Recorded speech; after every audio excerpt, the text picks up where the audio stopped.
Recharge itself was actually originally concepted by a company that we had that's in the property industry. And basically their environment was a 2,000 plus company situation where they had multiple recharges from corporate levels of expenses down to individual property companies or to individual fund companies that they were actually administering in their environment.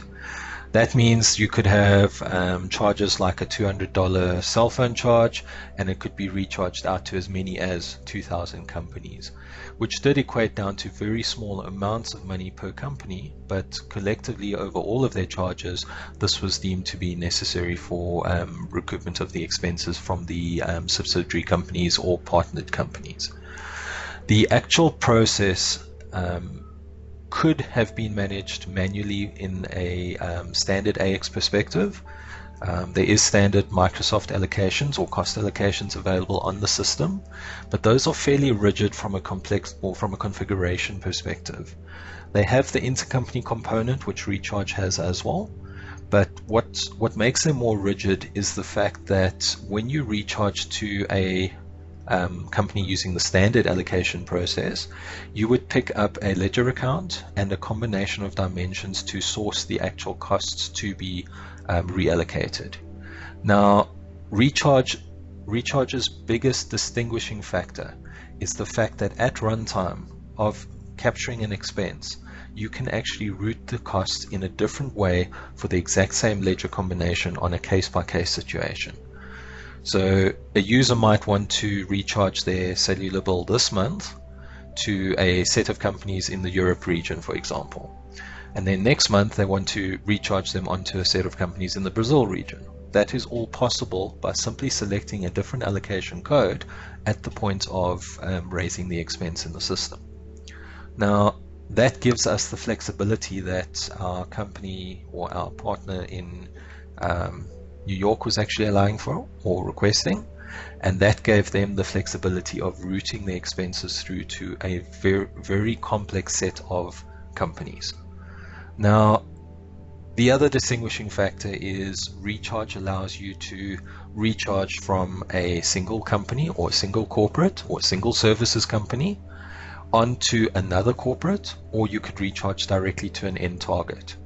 Now, when I talk about corporates, I'm talking about a service level company that you would then recharge expenses to, and from there you could then reroute them down to multiple companies within that chain of recharge process. And that chain itself is what makes the system also quite distinguishable from the standard solution. The standard solution allows you to recharge from one company to another company, whereas Recharge itself allows you to recharge an expense through a route configured in the system. And when we talk about a route, we talk about going from one legal entity, potentially a corporate in the US region, to another corporate entity, potentially in the EU region, and then down to individual countries, and potentially from individual countries down to individual property companies or individual target companies. I'm talking mainly around the property industry, but this sort of functionality can be utilized in a variety of different industries, and that's something we are still busy putting together as to which exact industries we can populate or can utilize this functionality in. We've identified law industry, we've identified the services industry with regard to power and electrical. We've identified obviously the property industry, and there must be many other industries that can reuse the same sort of functionality in slightly different modified means. The base product itself is fully integrated into AX, and when I mean fully integrated, it is an ISV product plugged directly onto the standard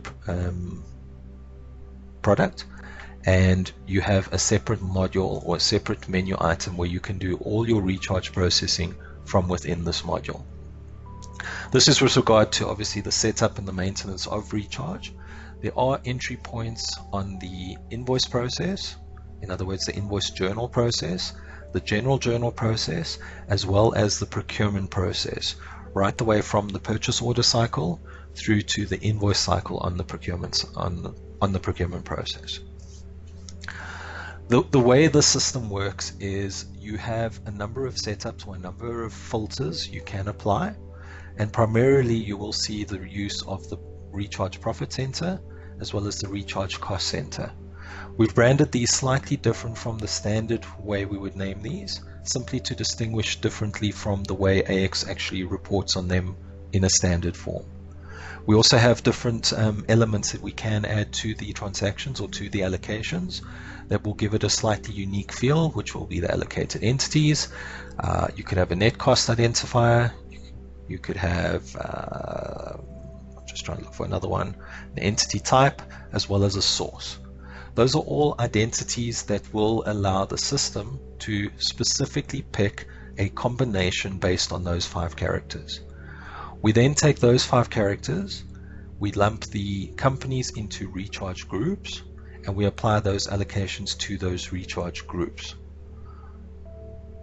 The allocation codes themselves is the definition of what happens with each allocation in the system.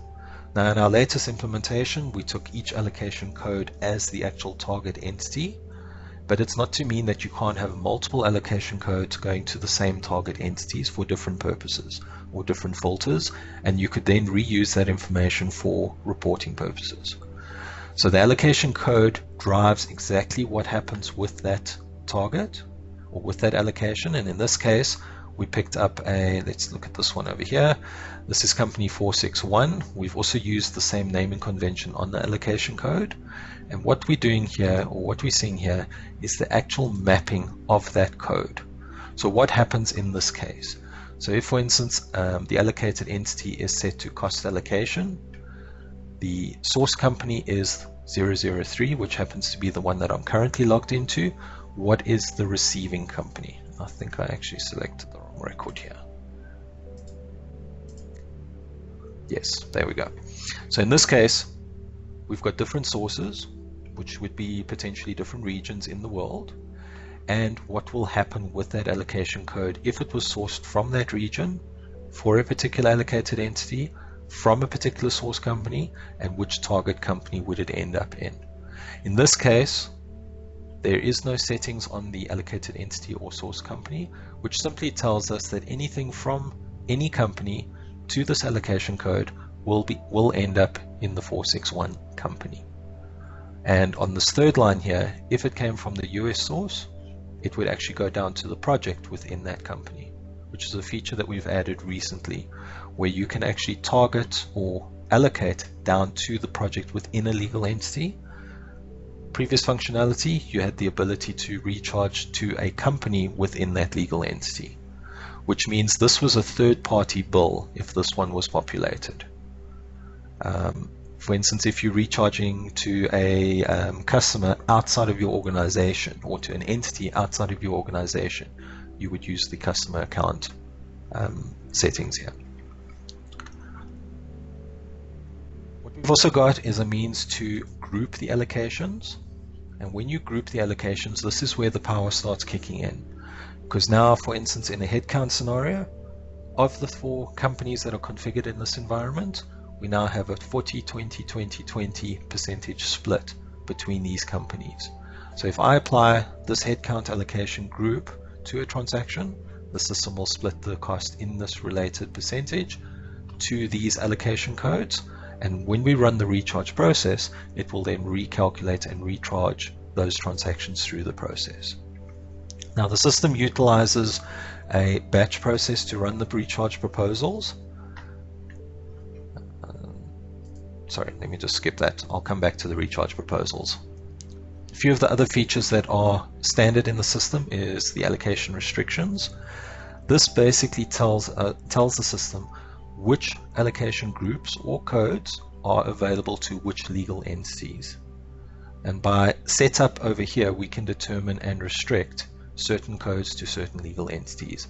This allows you to limit the choices on the user level. So in the case of thousands of allocations, you would then potentially limit a single legal entity to 5 or 6 records that the user has to select between. The routing itself just simply tells us which route the actual expense needs to take based on a source and target combination. So if the source and target is, for instance, anyone in the IFRS company group through to the target 003, the actual routing that it needs to follow would potentially be from a source company to an intermediate company to a target. In this example that we had on the system, there was simply just a single hop, which was from source to target. But the allocation itself can route through for multiple recharge steps, which means it can go through any one of a number of companies before it ends up in the target.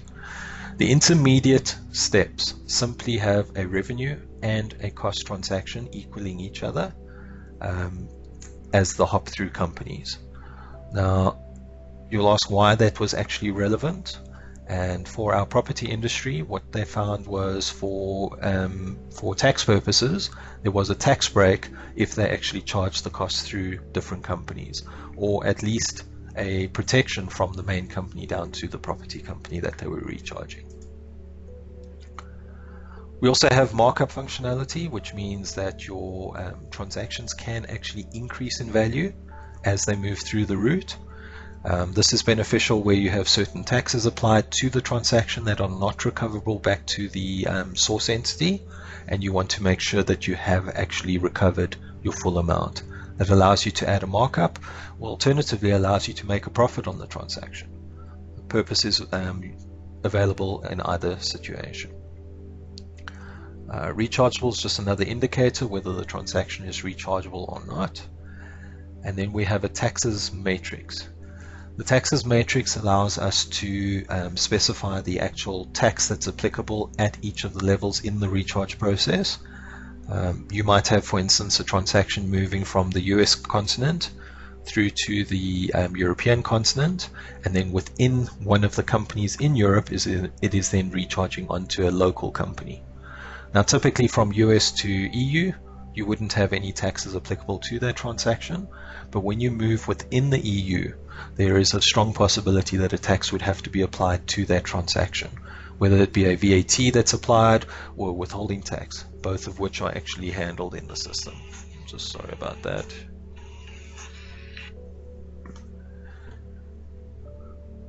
Another feature that's been added recently is an Onward recharging setup.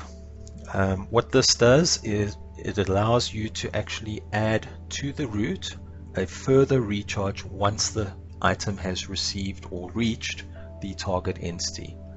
So if I have a transaction that's been recharged as part of my headcount transaction down to a property entity or down to a target entity, that can then be picked up and recharged on again as if it was the originating transaction for the entire recharge process. The reason we found need for this is that the recharge process, while it is quite configurable, the actual complexity of the recharge allocation percentage gets quite in depth if we start going through multiple levels of recharging and different changes to the percentage. The recharge onward process allows for that in a much simpler manner. Now, to jump into the actual process, number one, we can add a cost on a vendor invoice. Now, in this case, I'm just going to pick one that's already been created.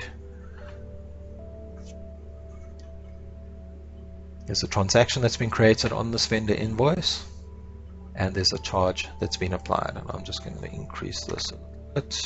We've got $10,000 that's been charged, and the user has the ability to then apply an allocation to the transaction. So in this case, the recharge cost center I've applied this to is recharge cost center 21, and that allows us to select the allocation group for headcount. Now, the allocation group itself gives the system the ability to split the percentages. What we got here is the three of the different deciding factors. In this example, we're only using the recharge cost center, but we also have the profit center available as well as the sub department for processing purposes. Okay, once that's applied, what we have is we can then go through our normal workflow process, or we can simply post the invoice directly into the system, which is how this one's been configured. All I'm doing here is I'm just trying to raise the expense on the ledger so that we've got the recharge process that we can then generate.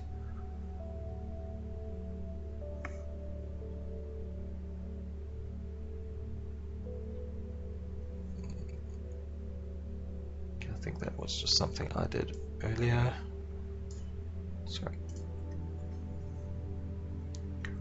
Just a warning that the system's popped up with regard to the selection I made. It hadn't updated the actual unit price yet, so we're just posting the invoice now.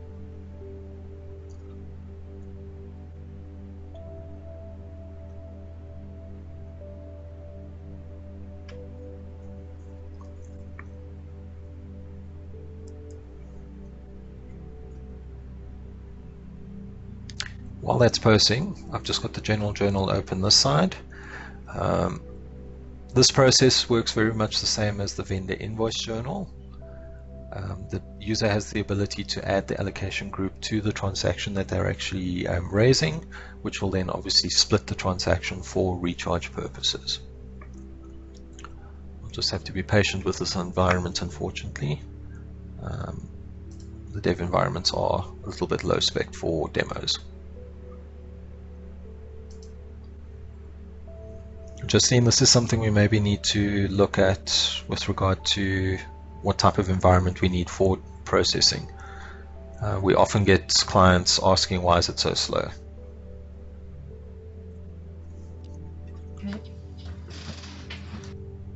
Even if we just spin up the environment for the actual demo to the client.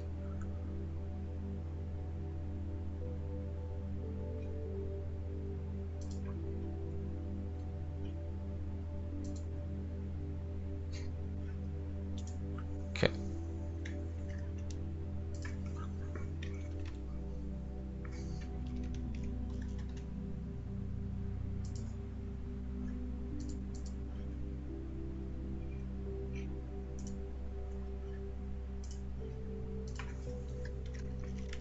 I'm just capturing a standard journal here.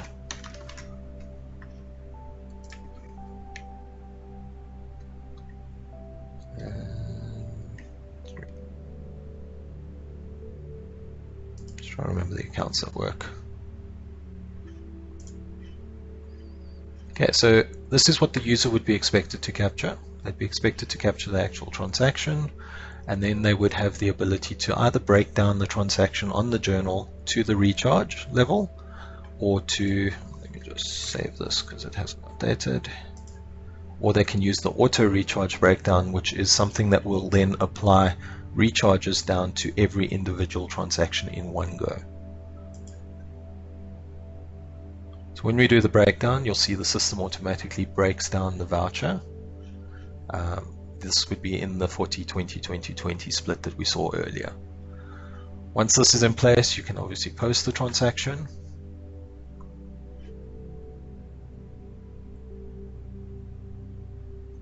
The difference on the function for the recharge breakdown and the auto recharge breakdown is simply just the volume of lines you would have to break down individually versus using the auto function, which will break down all the lines at the same time. Okay, that invoice is posted. This journal is busy posting at the moment, and it has been posted completely. If I go now to the recharge functions again, we can go into the recharge ledger from an inquiry perspective. What we're looking at here is the incompleted recharge entries, which means the actual transactions that I have not yet pushed on to other companies. Because the fact that I've actually processed with an allocation group on the actual vendor invoice or the journal simply indicates that we have an intention to recharge that cost. But right now, that cost is still recorded within my legal entity that I'm in. You can see over here, there's the vendor invoice. There's a few other transactions that have been processed previously, and the journal that we processed at the top here. Those numbers should be familiar if you saw them. You'll also see there's a markup that's been applied to some of these transactions. And in fact, from 003 to 461, I think it was a 5% markup we put in place. And from 003 to 903, we had a 15% markup in place. So you can see the calculations occurring over here. Similarly, on the vendor invoice, we use the same breakdown expense, but you can see here there's a 2000, 2000, 2000. And for the expense that was kept within my legal entity, the transaction isn't recorded from the vendor invoice perspective.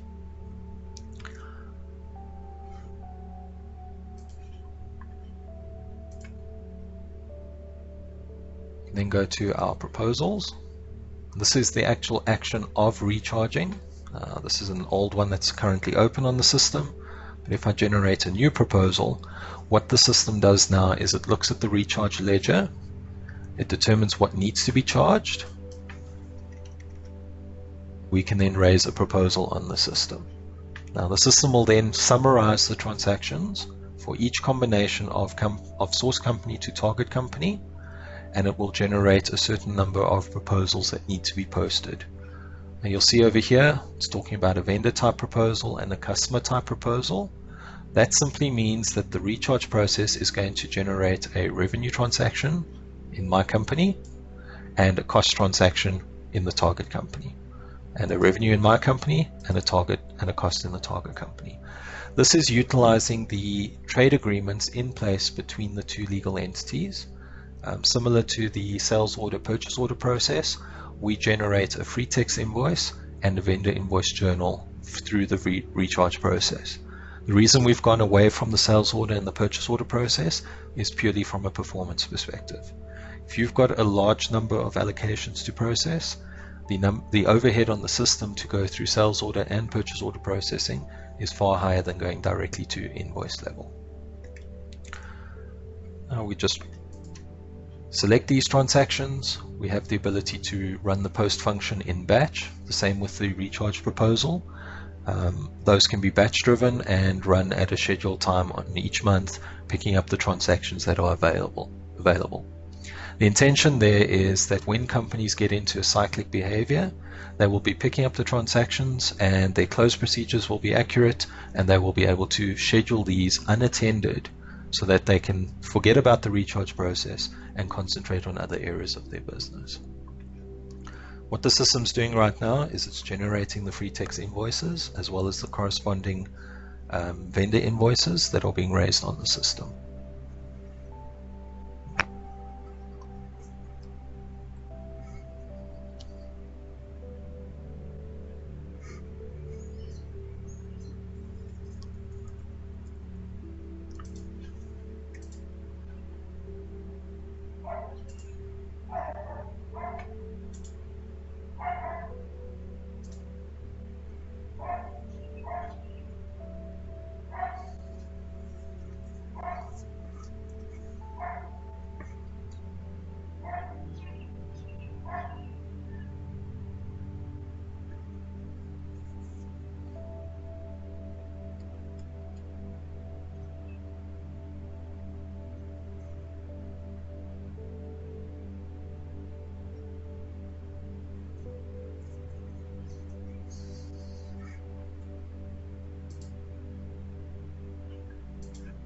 Okay, recharge proposals have been posted successfully now. Just going to the trial balance, I just want to quickly recalculate the balances here.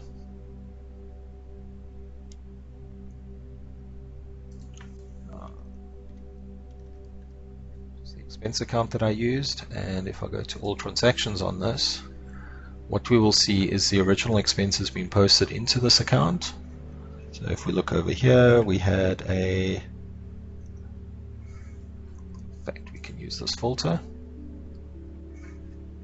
What we can see over here is certain transactions that have been processed, and if we take this filter off, we see all the recharged transactions as well. So for instance, if I go back down to this level, this shows me the originating ones. If I stand on this transaction, we can then go to the recharge inquiry, and it gives us the full breakdown of where this cost ended up going. So we can see over here that the cost went through to company 461, 523, and 903. 461, there was a cost that was booked down to a project level, it was 2,000, and there was a 5% markup that was applied. Same thing on 903, it was 2,300 markup. This cost itself at the top here is marked as an own expense, which means part of the recharge process withheld some of the expense for my own company. And that's very typical in a headcount scenario, where, for instance, some of your overheads you would actually hold within your own legal entity for your own processing purposes.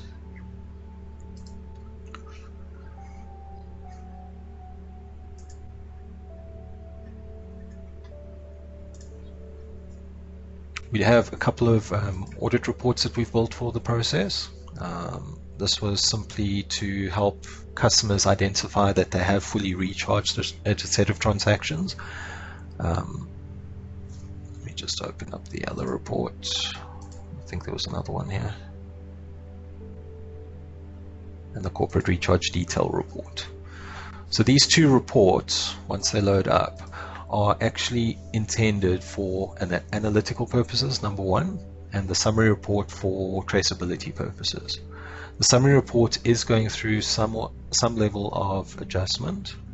So let's just do this one quickly. This is the recharge detail report, which gives us a full breakdown of what has actually happened on the recharge process from a source perspective, the individual companies the costs were routed through, as well as the target details for each transaction. Okay, so here's the corporate recharge detail report. As I said before, this has a large amount of data involved in the report. You can see some familiar codes here, some familiar companies coming up with regard to test data that I have processed previously.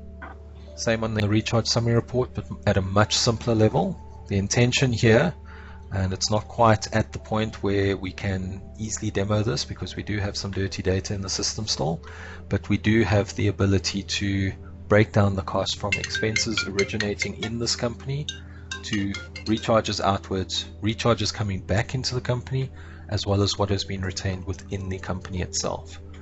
The remaining amount at this point is currently, I believe, the markup values that is not actually being catered for in this report.